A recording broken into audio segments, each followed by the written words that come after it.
This year, we're seeing a tidal wave of transphobic legislation targeting kids, largely in retaliation for President Biden's executive order to protect trans rights. It's estimated more than half of all states are considering bills that would restrict trans rights, a record 80 plus in all, most involving either medical care or sports. In at least 7 states, those bills have become law. Most recently, West Virginia, where the governor there signed a bill to ban transgender girls and women from participating in sports at the elementary, secondary, or post-secondary level consistent with their gender identity.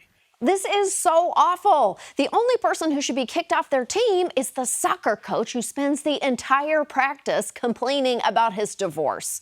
There are more legislative proposals aimed at trans people now than in the last 3 years, and they're all as wrong as Gwyneth Paltrow's sunscreen routine.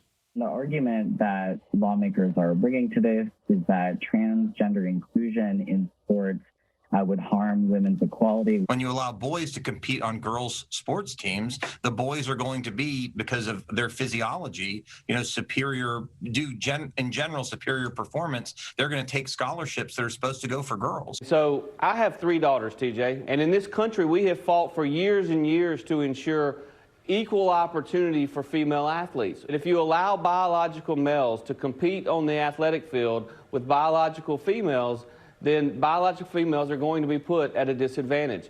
Man, off, Tate Reeves. Maybe that guy who looks like he was bitten by a radioactive Bible college should stop invoking science.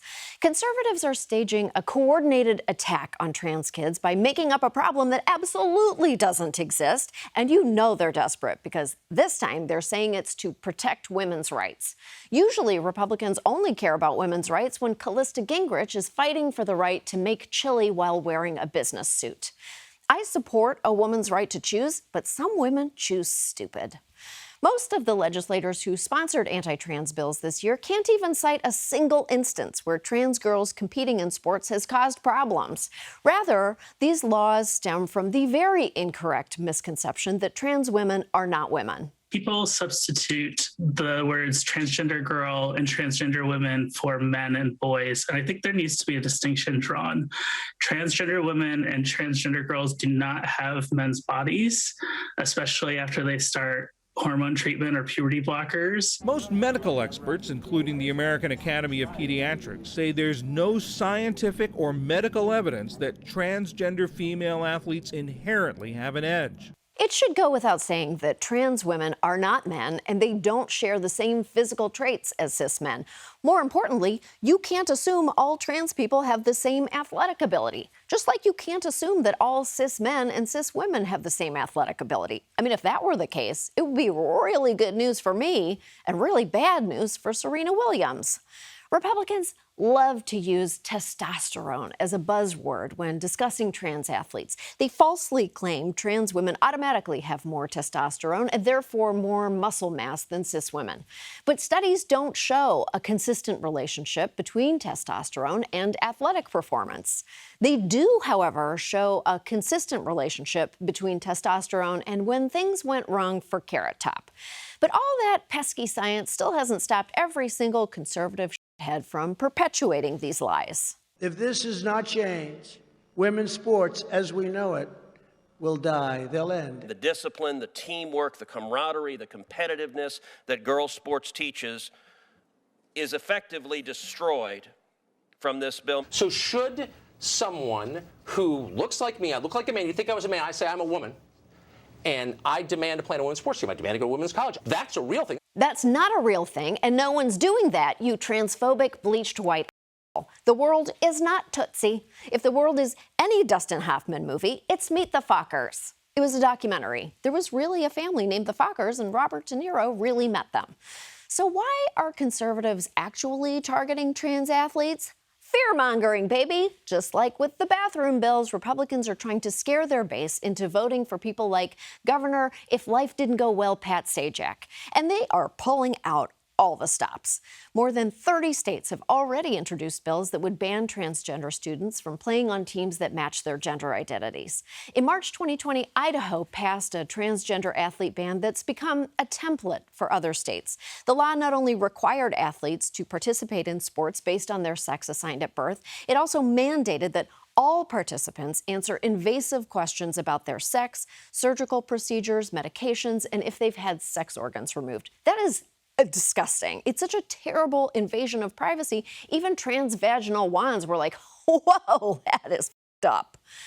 Furthermore, if an athlete's sex is challenged by an opposing coach or parent, that athlete would be required to have a physical, genetic, or hormonal exam conducted by a physician. Forcing kids to undergo invasive and traumatizing exams like that opens the door for abuse. Thankfully, the Idaho law is temporarily being blocked by a federal judge, but it still paved the way for the onslaught of anti-trans laws that we have seen in 2021. Mississippi has the non-honor of being the first state to pass an anti-trans athlete law this year, although that makes sense in a state whose best feature is a sign that says, "Now leaving Mississippi." The law takes effect on July 1st and requires public schools and universities to have athletes compete according to their sex assigned at birth. Arkansas, Tennessee, Alabama, and West Virginia have enacted their own versions of the law, and South Dakota's governor issued executive orders specifically prohibiting trans girls from playing on girls' teams.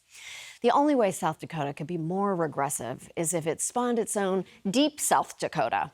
Their state flag is just a photo of Kirk Cameron. And it's not just state laws. Republicans are also trying to pull this in Congress. In January, Florida Representative Greg Steube introduced a bill to make it illegal for sports programs to receive federal funds if they permit trans girls to play on teams for their identified gender. Later, Mike Lee introduced a similar bill in the Senate. Don't you have more important things to do? Like, I don't know, discussing how God can't see it if it's in the back hole? And remember, trans people just want to participate in sports for the same reason any kid wants to. I don't know how I would have gotten through high school if I didn't have my running teams. They were my only friend group. I love track because of the community within track. I love track because I feel like I'm a part of a second family. It's like another bond that you experience. I actually wanted to join my girls' high school bowling team because I wanted to just hang out with my friends. And so it just is really disappointing that there are people that don't want me to hang out and play with my friends. Oh my God, people, just let her live. The nerds on the bowling team would be so lucky to have her. They really need some cool points. Currently, only 12% of trans girls and 14% of trans boys play team sports, compared to 68% of all youth. Anti-trans policies are only going to further decrease the number of LGBTQ athletes participating. Look, trans kids aren't going to destroy high school sports. That has already been accomplished by the sport of dodgeball. Also, trans people have been competing on the collegiate level for years, and everybody has survived just fine. Except for that time the Duke Blue Devil fell through a burning hoop and went straight to hell. But that was unrelated.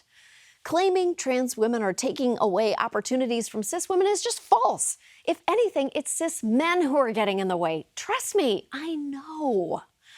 Gender is not binary, and there is no single biological measure that unassailably places every person into one of two categories.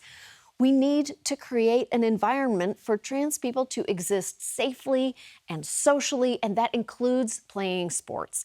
Every kid deserves to be able to play sports, if only so they can experience the exquisite joy of someday quitting that sport. Let's be real. Conservatives don't actually care about this. They just want to politically profit from excluding trans people from yet another public space. At the end of the day, Republicans need to stop policing other people's bodies, mind their own business, and let trans people live their lives. Aw, thanks for watching. If you'd like to hear more from Full Frontal, hit subscribe and visit our page for more videos. Or if you'd like to be radicalized, leave YouTube on autoplay.